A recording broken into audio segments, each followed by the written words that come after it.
Hello and welcome to the Ultimate Speaker Community Facebook group presents Speaker Spotlight. I am your host, Christoff J. Weihman, America's favorite speaker empowerment coach and the creator and producer of the Ultimate Speaker Competition. Oh my gosh, my friends, I am so excited because today I have an amazing person, a great friend, a speaker. She is a speaker. She's an author. She is the founder of Transplant Hope.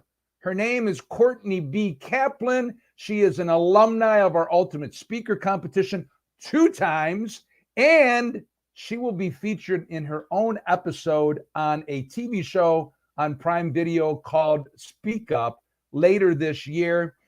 And she has an amazing story. Courtney is a mother of 5 children. And 3 years ago, her son, Michael, was died in a tragic automobile accident. It was truly the definition of an accident. This was a couple of weeks before his high school graduation. And you can imagine the pain and the sorrow and the grief about that. And right before that, Michael had gotten his motorcycle license, and he checked the box agreeing to be an organ and tissue donor. And Courtney says that on that day when Michael died, something inside of her died as well. But soon after that, something was birthed inside of her, which is a passion. And she now shares a message around the country about the gifts of grief. Friends, please help me welcome to the broadcast my friend and amazing speaker and author, Courtney Kaplan. Courtney, welcome to our Speaker Spotlight. How are you today? Thank you. Who are you talking about? It doesn't sound like anybody else. You really set the bar high there, buddy. Well, I'm just so thrilled to be in your circle and to be connected with you. We connected quite a few years ago because you work in the health field, healthcare industry, as does my wife, Michelle. Everybody pretty much knows my wife, Michelle Weihman. And I don't know what's going on. We're live, but it seems like I'm staggered here. Did you ever see Max Headroom? Remember that? That's what's happening here, but it's live broadcast. Courtney, tell us, just give us a little bit of background before the experience that I referred to. Just tell us about you before that. Who is Courtney, and where did you grow up, and just a little bit about your background. Sure. So I was originally, my parents married, born in Tucson, Arizona. I would say I think it was 3.5 actually. One of my earliest memories was just coming around the corner, hearing a lot of yelling and screaming around 2 years old, and seeing my parents in a full-on fight. My mom cowered and my dad screamed. So that was kind of my introduction into how safe is your world, and having a secure feeling that your parents are supposed to provide for you, and that kind of thing. So it seemed very recent after that. I was whisked away in the middle of the night with my mom, and we ended up at Grandpa's house.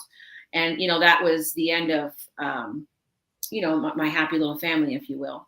And, I had to adjust very quickly to both parents finding new partners. And, while I know now with my adult wisdom as a parent, at the time as a child, it seems like you get a little lost because your parents are going through stuff and they're grieving and they're angry and sad. And, so I quickly became a caregiver for both my parents, just emotionally, kind of like a security blanket, if you will. So that kind of set me up for being very comfortable in caregiving and in the healthcare field. Being very astute and, being able to read energy. That was just something that I was able to do from a very early age. And after my parents got divorced and got new partners, my dad got involved with Jehovah's Witnesses and my mom did not. So I had 2 polar opposites kind of giving me information about my character and foundational and my foundation and my future. So that was pretty difficult for me, actually. I've had to unpack a lot of bags and still am. But I did have a child around the age of 18. I had just actually turned 18 when I had given birth to my first child. So I've been a single parent for quite some time. I did get married and we tried, but it just didn't last. So doing the single parent thing of 5 children was nothing less of a miracle that none of them, all of them are functioning adults. I didn't say well functioning, but they're functioning. They're good. I pay for therapy, so they're good. Yeah, they're just thriving. And, I have managed to build a career in the meantime. Healthcare, again, was where I felt comfortable, where I had answers. So I love it. I love it. I work with a hospice, and it's just one of those calling things. But, when you have children, you never expect anything, to happen, and you just want the best for them. And when something like this happens, I mean, it literally, you die a little, and it's just changed my whole entire world, my whole world. Yeah. So this event that happened 3 years ago, before you talk about the event itself, tell us about Michael. Oh my gosh. So Mike is the 3rd child in birth order. So I have a daughter, 2 sons, and then 2 daughters. That's kind of how it happened. Mike, from utero, let's just say, there was a different kind of a bond there when he was born, and as we grew up together. He was so incredibly attached. We were so attached. In fact, my ex-husband, Michael's dad, would say that Michael had some form of Oedipus complex. Like, it was just beyond what was necessary, he said. So, I mean, we're talking about a very close bond. We would know how each other felt and what we were thinking without having to say it. I mean, he was definitely we were that attached, even as growing up and even still. So, very fun. More of an observer. He kind of was the guy that kind of sits on a bench and people watches, and he very wise,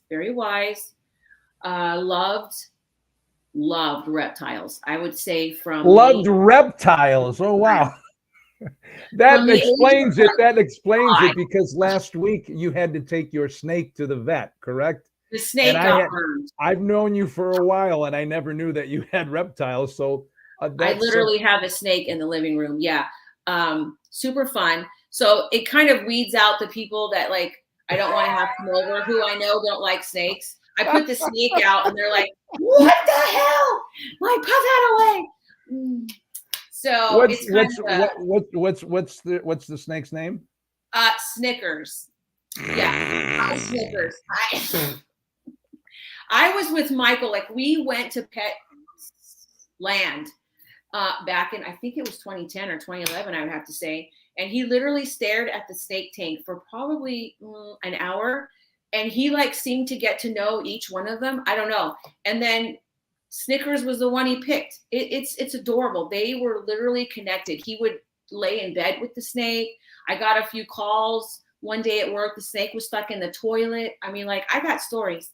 But this kid constantly, when we went out or we're at the park, we would have some 4-legged creature in some sort of plastic container until it suffocated. I mean, our house was covered with these ding dang animals. And he would literally like pick out some boots and he'd be like, that is a python, beep, beep, blah, blah, blah. And it just all self-taught. He just adored reptiles. That was his world. Wow. So when he passed away, yeah. So Snickers is a fond bond memory of Michael. Wow. Just yeah. When she got burned, I mean, I lost some air, and I know putting so much importance and heaviness into an attachment, because things come and go, obviously, like it just is that way. That snake just was so attached to him. And I believe, I mean, he still interacts with her in the way that they do in the world that he's in. So losing her too would have been a big deal, deal. So she's healing up just fine, thank goodness. But yeah, that was scary. So tell us about the event that happened. Sure. And how that led into your journey now, because you are, a few years ago, you were not a speaker. No. You were not an author. It was probably not on your even bucket list or anything. Am I right? I barely know English and I don't like to read. So writing a book would have just been like, why would you do that? So like me picking up a hammer and building a house, like, I don't know, I wouldn't even walk in it because you'd probably, it'd fall on you. So these were not things that I had on my radar or an aspiration to be like you just knew. I'm not. That wasn't me.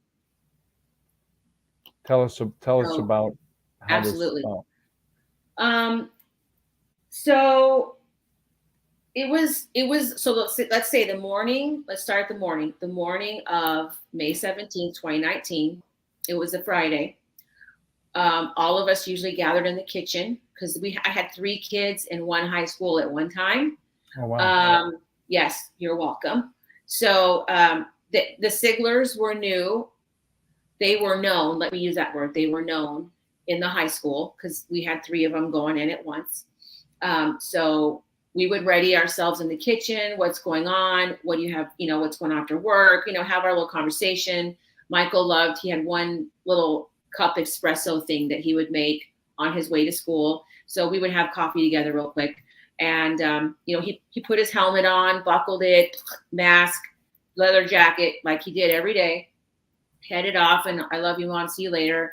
I have to work because he used to work at Pizza Hut. So he's like, I have to work later. So it was one of those ordinary days. I went to work, kids went to school. I was out doing patient care. That's what I do. And I was at a traffic light heading to another patient, and I saw on my screen in the car, there was a phone call coming in, and I could see the numbers. It was a school. And as any parent knows, the school calls quite often with updates or messages or anything. So there isn't always a person behind it. There's a reason you call, but there's not always a person. It's automated sometimes. So I didn't put a voicemail. So it wasn't necessarily a surprise or like not it could at all. be. Yeah. I Okay, think great. It was like almost 1:30. School gets out at 1:10. So that's even more. I figured, it's probably just a message relayed thing. So I answered it, and I waited a second, like, hello, this is Courtney. And I didn't hear anything for a second. And then Lori, the principal from Cimarron, in a very quivery, just restrained kind of a voice, said, I'm Lori, from the principal from Cimarron Memorial High School. I'm so sorry to have to call you like this. Michael has been in a motorcycle accident around the corner from the school, which we also lived around the corner from school. And she said, we don't have a lot of information. We just heard it over the radio from the Clark County School District Police. They have one assigned to each school. And that's kind of how they heard over the radio that something had happened. That's actually the only way we would have known until we heard from the hospital when he made it there. I mean, like, thank goodness we had that heads up, right? Hey, thank God. And truth be told, she probably said a lot of other things, but my body was now reacting to these words. I mean, it was so autonomic. Like, and again, this is a traffic light, red light. What, you're sitting there a minute, maybe a minute and a half, I don't know. And it felt like eternity. Like, it was like time slow. Like, it was like a vortex. All of this busyness running around, and I'm just sitting there in my car. Like, it was literally like that. Wow. mouth got dry. I couldn't swallow the wad of who knows what was in my throat. I mean, my fingers were freezing. My ears were burning. I could hear whoosh, whoosh, whoosh, whoosh. My heart was like, so, I mean, it was just a full on experience. And I remember, like, I held the steering wheel and I said, no matter what happens from here forward, it's going to be okay. It's going to be okay. You can get through this. You know what to do. You've been through so much already in your life. Like, you've got this, whatever it is. So I immediately called Michael's father, who was at the house at the time, and said, look, this is what happened. Get in the car, go around the corner and find out if you can see anything, hear anything, you know, please. Yeah. And I jumped on my Life 360 app, and I was able to track Michael to one of our trauma hospitals, which at that point it started to sink in. Okay. Because the accident happened about half a mile from one of our local hospitals. And the fact that he wasn't taken there, but only taken to the level 4 trauma center. Okay. Wow. I then knew that we weren't really just dealing with a skin knee or maybe a broken arm. This is going to be some other level. Okay. Wow. So I was the first to arrive, and they sent me into a very private, quiet room. It's called Quiet Room. And it took 2 hours of just sitting and waiting until before somebody came and told you what was up, or for you to be able to see him, or oh my gosh. We are working on him, and I don't have any like news for you. That's what we got. Maybe every 45 minutes, 30 minutes was a pop in from the social worker. And as I was texting people and calling people and the word started to get out, my phone, a news bulletin came up on my phone, and the headline was 18-year-old in a severe motorcycle accident, head injury, and on the picture was live feed of Michael's mangled motorcycle. Oh my God. And his shoe was just laying in the middle of the road. Oh my God. And I've seen that picture that you that shared was before. literally like the first, like you hear information, but until you see it, it's one of those things like we as humans, like I need all senses to be in on this right now. Okay. It's like it's not real yet, right? No, it's imaginary. It's something that is a thought. Right. It's a thought. Like someone just told me and called me, but that doesn't mean it's real. Like so it's just how your mind works through shock, I believe. I'm sure. I was in shock. Sure. Okay.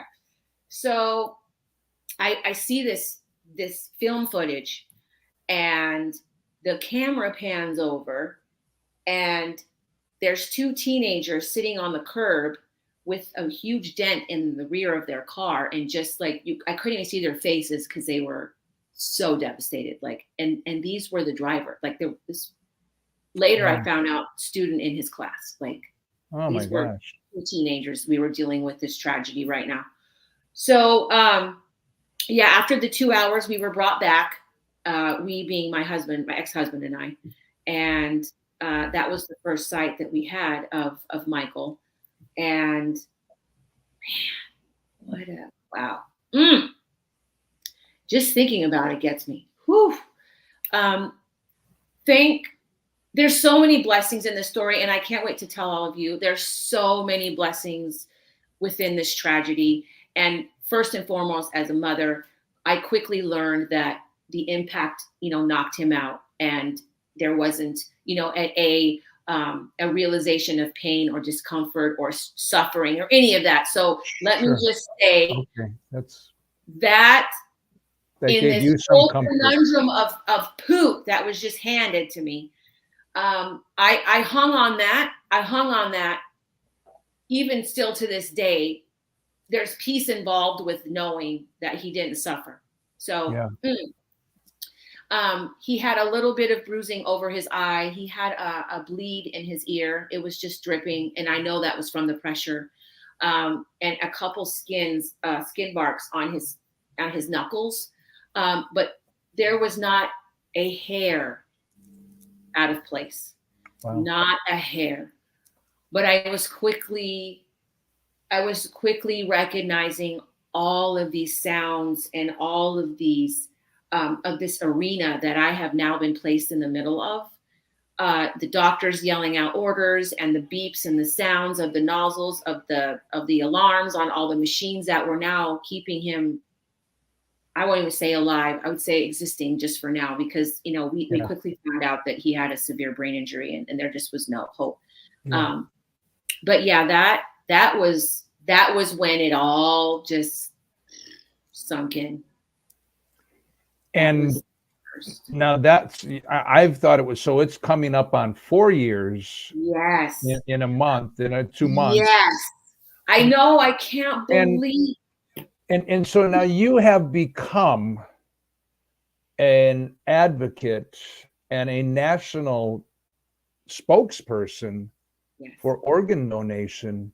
Yes. And I remember when you first told us, I don't know if it was probably before you came to the stage of Ultimate Speaker competition, but you said that Michael, though he is physically gone, he lives on in the lives of how many people? He lives on in the lives of 4 individuals. 5 of his major organs were able to be donated.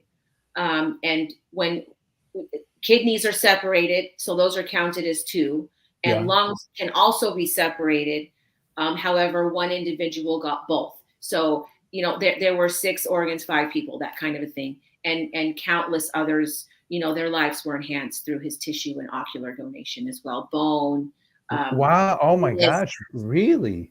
Yeah. They were able to recover. He was 18. It was so crazy. He was strong. He was healthy. Healthy. He, in fact, just jumped into fitness. He was always thin and kempt and all of that, very, healthy in that sense. But about 3 months before his accident, him and his friend David just ran into the gym, I don't know, every other day. And and kind of created this suit of armor with just the muscle tone and things. Sure. Because, his impact, yes, it was, his cranium and his head. However, he flew off his bike and landed, and there's just all of this stuff, which could have been far worse, I believe. Yeah. As far as purposes go, this was orchestrated above my pay grade, and I was part of the show, and I'm grateful for it. I know that sounds crazy, but I'm so grateful. Tell me about when you are speaking, because you're on stage, you give interviews often. Yes. Tell me how that feels. Tell me about this is a new part of your life. It is. And again, like you said, this was not even on my radar, representing and putting myself out there. And let's just call it being vulnerable, because Courtney doesn't be vulnerable. Courtney has drawers, safes, and locks that nobody gets to see the squishy pink parts. That was not my thing. So, I believe that this experience ripped all of that off and down into the core of my being as a soul, as a living soul. It ripped through my coping skills, my identity as a parent, my identity as a female, my identity as a child of God. I cannot tell you, it just put me in the most raw, unformed state that a person can be in, because you're face to face with the human experience, which is, we're here on this planet to serve each other and love each other and gain whatever knowledge and live out a purposeful passion life. Like that is our thing. And when one of these huge, humongous, life-changing hurdles come, like you are faced with what are you made of, and counterbalancing all of those, the self-talk and those tapes of how am I going to get through this? What am I going to do? Like, I can't. You would be amazed at what you can do. I'm living proof of that. That is it, getting up on stage and even speaking to you and being able to share who Michael is, what he's done for not only just his actual recipients, but I mean, these are people that work, have a career, they have a community, they have a family. I mean, this is not just centered around an individual. I mean, this is one of those ripple effects that you cannot possibly imagine to measure. The impact that this has done for our family, having Michael, be an organ donor hero, like so many families are. It's one of those during life, there's the dichotomy that you cannot relate to it. Just like, a woman who can't bear children, when you explain to them what it's like, how do you words don't, it's an experience. Yeah. You just can't, the words aren't. Yeah. So being able to share Michael's story and teach others, not only about saying yes, because all that's important, be an organ, tissue, and eye donor. That's the least we can do to serve our community. I'm full on that. There's the what do I do after that? What do I do when I am so heartbroken and curled up in the corner of the closet because a part of me has died? Like that's the part that people need to know how to get through that. And why do I keep going? Because I'm stuck in a world now without the person that I love more than life itself. I mean, like there's that part. That's the part that getting up on stage and being interviewed and talking to people, that's the part when I get chills and when I feel like I'm just being inspired to say whatever is needed to be heard. My audience, I am so grateful for them sitting in a chair and listening to this horribly sad bunch of stuff, and walking away from it being inspired in some way. I mean, what greater gift is that than to serve your community and serve your world like that? Like it means everything to me, everything. And so, yeah, I see that now. You have these two sides. It's about advocating and empowering or inspiring or encouraging people to check the box, yes, to be a donor. Right. But it's the other side too, that you are able to be, and you are becoming or have become or now are a grief coach to help people after that. And so how do people find you? I know you have a website that is coming out very soon. Where would they go for that? Sure. So there are two. So Courtney B. Kaplan, which is me and my life and just my journey and my story about Michael, that would be there. And there'll be a link to my, my movement, let's say, my project. And that will be transplanthope.com. And on that website, you will, again, learn a little bit more about my story. You will hear from some of my other events that I have spoken. How did those go? What did we speak about? You'll see some podcasts, but you'll also have some information about what Transplant Hope is, and that is I am going to be getting a authorship together of stories of donor families and recipient families who choose to share their story. But again, as I said earlier, talking about your loved one, sharing the time that you did have, because I don't know what Michael would have been. I don't know if he would have got married, had kids. I don't know that part, but I do know what he was and who he is. for those 18 years. And that's what I celebrate every day, are the years that I did have. And having that opportunity to speak about your loved one and introduce them to the world and talk about their donor heroship and how did that change you? And then on the recipient side, and what was life like before? Why were you on the list? Has it changed? Has acclimating with your new organ changed you? Those are amazing stories. These are someone's narrative. These are bad to good, and just those stories. Everyone loves those. These are hero stories. Wow, So this is amazing. I can't wait for that book to come out. And we only have a couple more minutes. So you just got back from Dallas. I know that you went on a trip to Dallas. So there are two things coming up. I know that you're going to be on a stage in Vegas very soon. Yes. If you would share about that, and then tell us very briefly about what happened in Dallas and why you went there and what that's leading up to. Sure. So being a part of the Ultimate Speaker competition has been really life-changing. You, sir, are more than a life coach and mentor. There really aren't, again, any words to thank you isn't enough. Just as a recipient thanking a donor family for them, being alive today and recognizing their loss. Like, these are thank yous that aren't, the word just doesn't carry the weight. So I cannot stress to you enough, like, your belief and support in me has just changed my life. So thank you for that. Wow. You're welcome.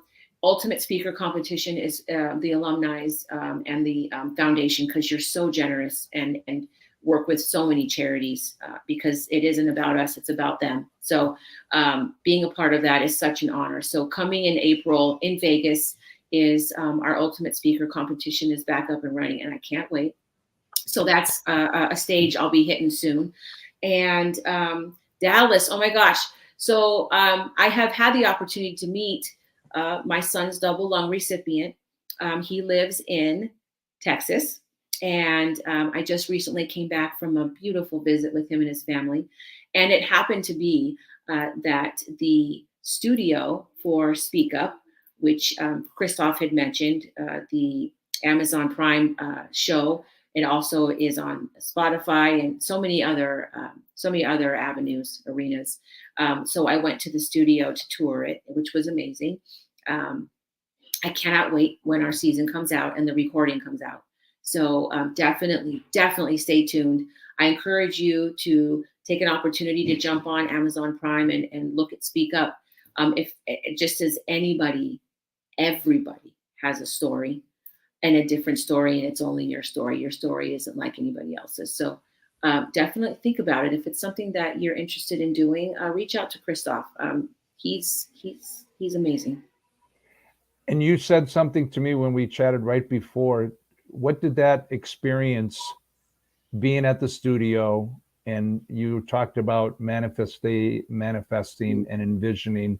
Maybe just share a very short little thought about that for the audience. Sure. So during my stay at Magic Studios, I toured the whole studio. I saw all the different avenues and ways that we can share our message, whether that be a podcast, a voice recording. They had a beautiful green screen that you can put yourself anywhere at any time and share your message. I also went into the room where our stage will be and all the lighting. I mean, it was just amazing.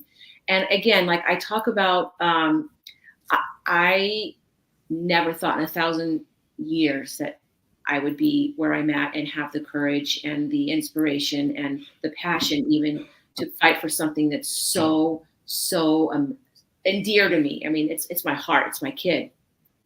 And being in that studio gave me just such a rush of manifesting that power that you feel when you really are in the right place at the right time, and putting that out in the universe that this is where I belong, and like surrendering to the greater good of lead me where I'm needed. That is what happened to me at that studio. It it changed my belief in myself, and Wow. even more confirmed that, Courtney, you are on the right path, and wherever it takes you, you're willing to go for the ride. And I think that's the game changer, is just surrendering to the process, which is very scary, and it's very vulnerable. You have to get vulnerable, and you got to get, so that is when the magic happens. Wow. And I'm jealous too, because we went there, but it was last year. And when you were there, like, oh, I wanted to be there too at that time. So But I'm good. so glad that you and Dino got to experience that.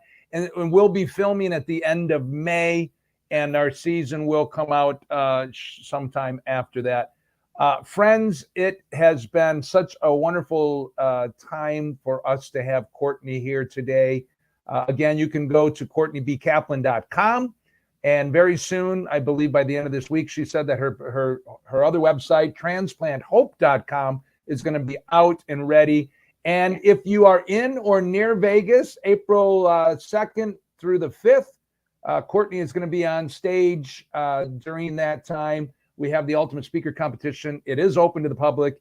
And if you are a friend, a fan, or just now coming across Courtney and knowing about her, come and see her on stage, hear her message. It will not be an interview. It will be her on stage sharing her message of hope and resilience and overcoming grief in her life now, and her book that will be coming out sometime later this year. Lots of amazing things coming up. Courtney, 30 seconds, your last word.